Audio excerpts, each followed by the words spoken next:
Bonjour à tous, je suis Arnaud Kwame, cadre marketing dans les télécoms.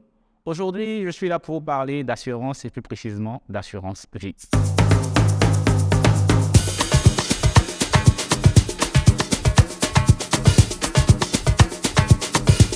La question est très large. Assurance, c'est fait pour assurer donc ses arrières, pour assurer les coups durs, les pépins qu'on peut rencontrer dans la vie. Les différents types d'assurance qui existent, oui, forcément, quelques-uns. Notamment l'assurance véhicule déjà. En tant que détenteur d'un véhicule automobile, je suis amené à assurer mon véhicule 365 jours dans l'année. Et donc, je le fais par intervalle de semestre. Et également, par le biais de mon entreprise, j'ai une assurance retraite complémentaire. Et enfin, par le passé, il m'est arrivé pendant une dizaine d'années d'avoir une assurance vie. Elle arrive à l'échéance, j'ai récupéré l'argent qui m'a été généré avec des intérêts et je les ai affectés à d'autres projets et également à la consommation pour ne rien vous cacher. Ma première assurance, c'était à 25 ans. Je l'ai souscrite pour une durée d'une dizaine d'années, donc de 10 ans. Et la raison était simple, c'était d'assurer le futur. En plus, c'est par une connaissance qui travaille pour une compagnie d'assurance ivoirienne qui me l'a proposé. J'ai trouvé le produit intéressant et déjà que j'avais des projets familiaux en termes de mariage et puis d'enfants à avoir dans le futur, j'ai trouvé que c'était intéressant d'avoir ce type de produit-là. Et dans le pire des cas, cela aurait profité à mes proches, à ma famille. Et dans le meilleur des cas, ce qui a été le cas grâce à Dieu, cela m'aurait profité à titre d'épargne. Donc, un peu à justifier le choix de cette assurance-là à ce moment-là. Est-ce que j'ai souscrit une deuxième assurance? Oui, j'ai souscrit une deuxième assurance aujourd'hui par le biais de mon entreprise. C'est une assurance retraite complémentaire, donc qui assure notamment mes vieux jours si je vais un jour à la retraite, mais qui fait également office d'assurance vie si, finger crossed, un jour je suis amené à partir avant ce moment de la retraite-là. Donc cette assurance-là, elle n'est pas obligatoire, mais son intérêt, c'est que pour un tiers de cotisation que j'effectue, il y a 2 tiers de cotisations complémentaires qui sont effectuées par l'entreprise. Donc pour le dire en français facile, si moi-même je cotise à hauteur de 10 000 francs, l'entreprise rajoute 20 000 francs. Au terme de l'échéance de l'assurance, j'aurai 30 000 francs qui ont été économisés, plus bien sûr les intérêts annuels qui sont reversés et la participation aux bénéfices que l'assurance reverse. Donc c'est un produit particulièrement intéressant.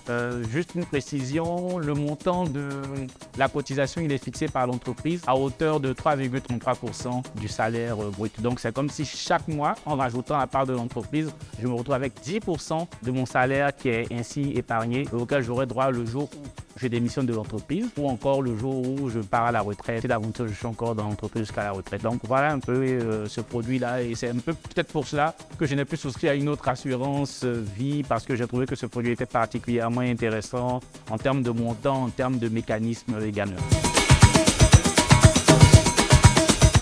Les deux en réalité. Je dis l'épargne en banque, elle existe, mais aujourd'hui je n'ai pas une épargne bloquée en banque, c'est une épargne qui est ouverte donc juste sur le compte d'épargne avec la rémunération de 3,5% l'an, mais que j'ai la possibilité de récupérer à tout moment. Mais je n'ai pas fait d'épargne bloquée parce qu'en parallèle je suis sur un projet immobilier avec un prêt immobilier en cours qui a un montant déjà relativement important. Donc c'est pour cela que je préfère laisser mon épargne disponible et non pas une épargne bloquée. L'épargne retraite, à quel moment il faut y penser? J'ai envie de dire dès le premier jour où on commence à travailler. Dès le premier jour, il faut déjà commencer à penser à sa retraite. Mais j'ai plus peut-être envie de dire au projet qu'on veut réaliser avant même la retraite. Voilà, donc il faut penser déjà à l'épargne. L'idée étant de pouvoir avoir une épargne qui nous permettra d'investir et de nous générer des revenus supplémentaires avant même d'arriver à la retraite. Parce que quand on considère aussi l'inflation, 100 francs d'aujourd'hui, c'est peut-être 10 francs dans 10 ans. Donc pour moi, la meilleure approche, au lieu de peut-être penser à la retraite qui aura lieu dans plusieurs dizaines d'années, c'est d'épargner aujourd'hui pour éventuellement pouvoir investir. C'est en ce sens-là que l'assurance dont je vous ai parlé précédemment était intéressante parce que je n'étais pas obligé d'attendre la retraite. Voilà, au bout de l'échéance de 10 ans, j'ai pu, comme je vous l'ai déjà dit, récupérer cet argent-là et puis l'affecter à des investissements pour une partie et puis pour l'autre partie également à la consommation. Forcément, il faut souscrire aux assurances, peu importe leur statut. L'assurance vie, c'est très important parce qu'on n'est jamais à l'abri des coûts de la vie. Donc, c'est important de pouvoir laisser quelque chose à ses proches si d'aventure quelque chose de difficile nous arrive.